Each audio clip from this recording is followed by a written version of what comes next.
Try these 4 EQ settings to add clarity, presence and brilliance to your vocals.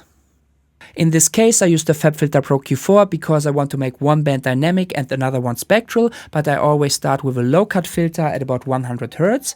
If I need a little bit of that low end energy, I set the low cut filter to 80 Hz, and if I need a little bit more clarity, I set it to 120 Hz. This depends on the vocal. Then I use the natural or linear phase mode to avoid bigger phase shifts. I always set a bell filter between 200 and 400 Hz to reduce muddiness. In this case, I make the band dynamic and I set a dynamic range of -3 dB.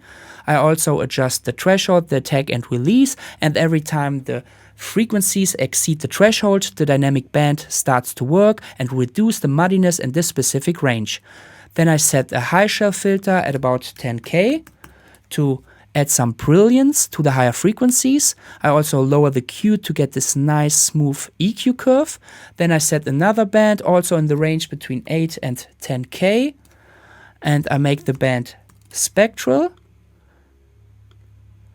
I set a range of -3 dB, and I also adjust the threshold, attack and release. And now every time the frequencies exceed the threshold, the spectral band starts to work and reduce the harshness in this specific range.